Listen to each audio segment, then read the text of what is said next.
Primero de Macabeos 10:46, 11-19. Cuando Jonatán y el pueblo escucharon estas cosas, ni las creyeron ni las aceptaron, porque se acordaban de los grandes males que Demetrio había causado a Israel y cuánto les había hecho sufrir. Así que prefirieron a Alejandro porque éste había sido el primero en ofrecerles las propuestas de paz, y siempre fueron sus aliados. El rey Alejandro reunió un gran ejército y tomó posiciones frente a Demetrio. Los dos reyes entablaron combate. El ejército de Demetrio se dio a la fuga, pero Alejandro lo persiguió y consiguió detenerlos. La batalla se endureció hasta la puesta del sol y aquel día Demetrio cayó herido.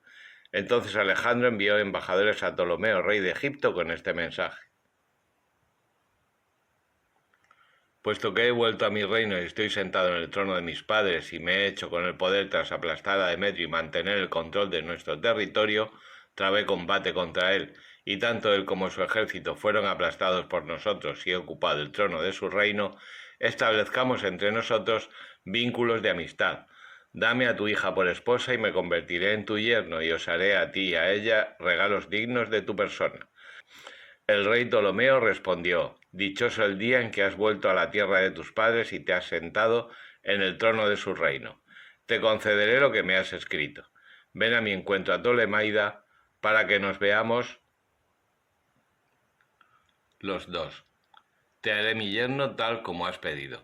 El año 162, Ptolomeo salió de Egipto con su hija Cleopatra y llegó a Tolemaida. El rey Alejandro fue a su encuentro.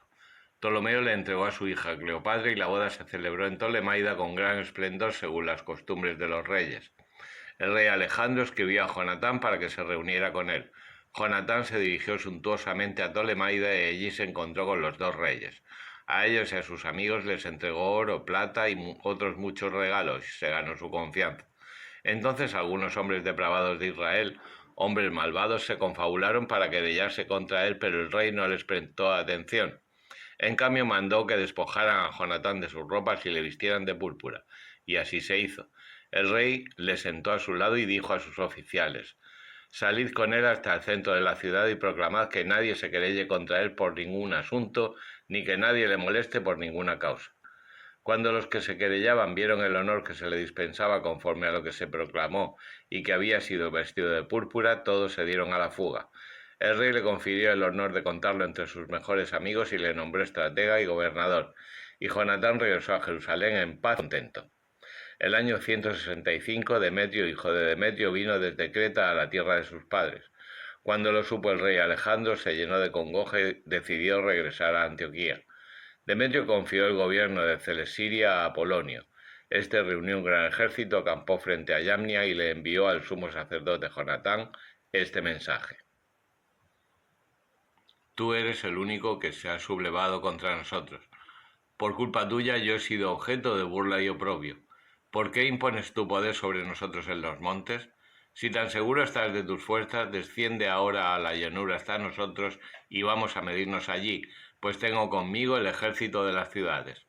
Pregunta y averigua quién soy yo y quiénes son los otros que nos ayudan. Estos te dirán que no podréis manteneros en pie ante nosotros, pues por 2 veces hemos hecho huir a tus padres en su propia tierra. No podrás resistir a la caballería y a semejante ejército en la llanura, donde no existe roca ni escollo ni lugar donde refugiarse. Cuando Jonatán escuchó las palabras de Apolonio, se enardeció. Seleccionó 10.000 hombres y salió de Jerusalén.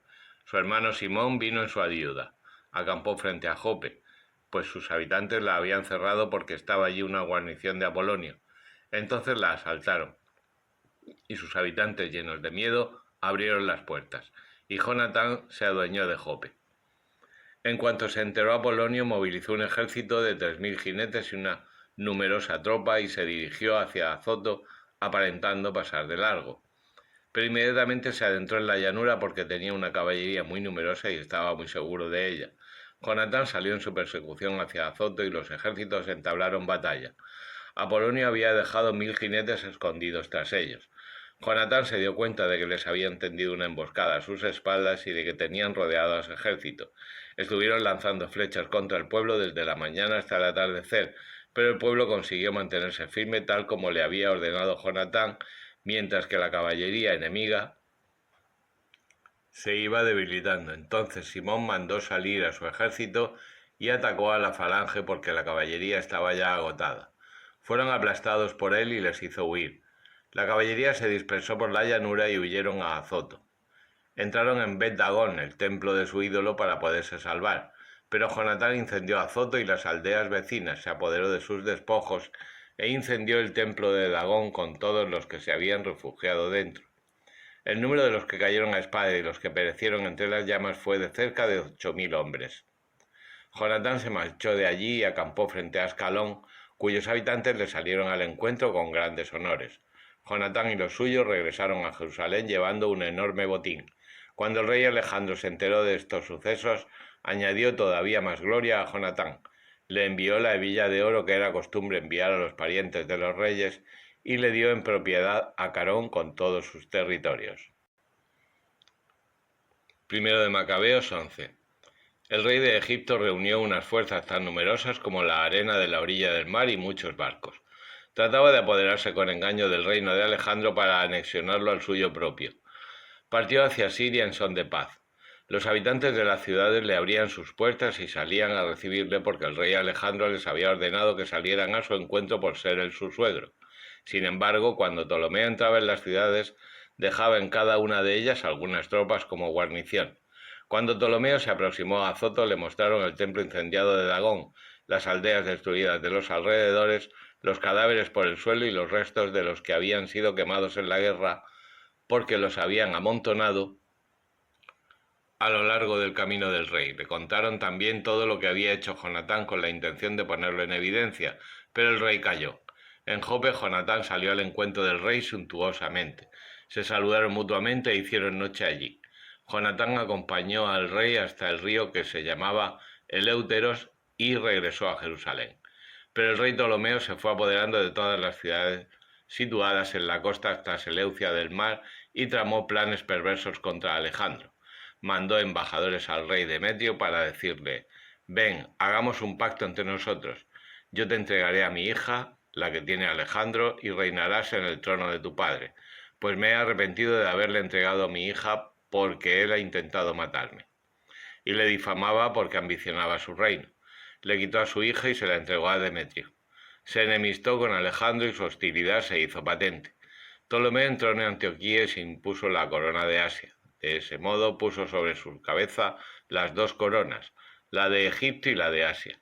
Por ese tiempo el rey Alejandro se encontraba en Cilicia porque los habitantes de aquella provincia se habían sublevado, y cuando esto llegó a oídos de Alejandro marchó a combatir contra él, pero Ptolomeo le salió a su encuentro con poderosas fuerzas y le obligó a replegarse.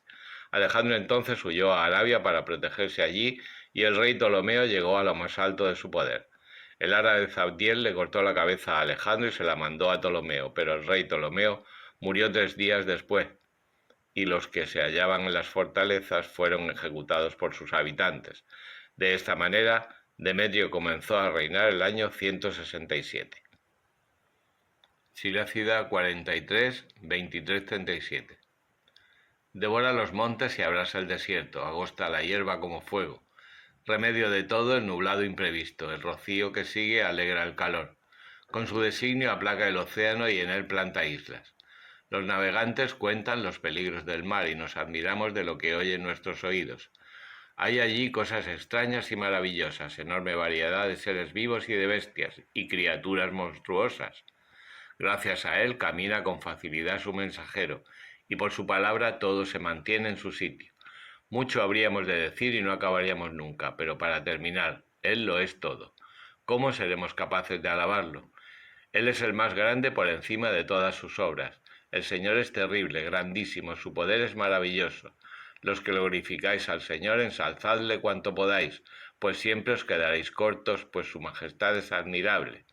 Al ensalzarle, redoblad vuestras fuerzas. No os canséis, pues nunca alcanzaréis el final. ¿Quién le vio para poder contarlo? ¿Quién podrá proclamar su grandeza? ¿Cómo es él? Muchas son las cosas ocultas mayores que esas. De sus obras solo contemplamos unas pocas. En verdad que el Señor creó todas las cosas y entregó a los piadosos la sabiduría. Apocalipsis 6. En la visión, cuando el Cordero abrió el primero de los 7 sellos, oía el primero de los 4 seres decir con voz de trueno: «Ven».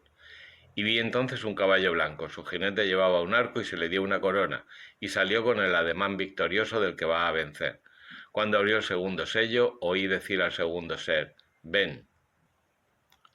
Entonces salió otro caballo, rojo. A su jinete se le concedió arrebatar la paz de la tierra para que se matasen unos a otros, y se le entregó una gran espada. Cuando abrió el tercer sello, oí decir al tercer ser: «Ven». Y vi entonces un caballo negro. Su jinete tenía una balanza en la mano. Y oí como una voz en medio de los 4 seres que decía: «Una medida de trigo por 1 denario, y 3 medidas de cebada por 1 denario, pero al aceite y al vino no les hagas daño». Cuando abrió el cuarto sello, oí la voz del cuarto ser que decía: «Ven». Y entonces en la visión apareció un caballo macilento. Su jinete se llamaba la Muerte y le seguía el Hades. Se les dio poder sobre la cuarta parte de la tierra para matar a espada, de hambre, de peste y con las fieras de la tierra. Cuando abrió el quinto sello, vi debajo del altar a las almas de los inmolados a causa de la palabra de Dios y del testimonio que mantuvieron. Clamaron con gran voz: «Señor santo y veraz, ¿para cuándo dejas el hacer justicia y vengar nuestra sangre contra los habitantes de la tierra?». Entonces se les dio a cada uno una túnica blanca y se les dijo que aguardaran todavía un poco, hasta que se completase el número de sus hermanos y compañeros de servicio que iban a ser inmolados como ellos. Y cuando abrió el sexto sello, vi cómo se produjo un gran terremoto. El sol se volvió negro como tela de saco y toda la luna se volvió como si fuera sangre. Las estrellas del cielo cayeron sobre la tierra como se desprenden los higos verdes de la higuera agitadas sobre el vendaval. El cielo se replegó lo mismo que se enrolla un libro y todos los montes y las islas fueron desplazados de su sitio. Los reyes de la tierra, los magnates y los tribunos, los ricos y los poderosos, todos los hombres esclavos y libres se escondieron en las cuevas y en las rocas de los montes, y les decían a los montes y a las rocas: «Precipitaos sobre nosotros y ocultadnos de la presencia del que está sentado en el trono y de la ira del Cordero, porque ha llegado el gran día de su ira. ¿Y quién podrá resistir?».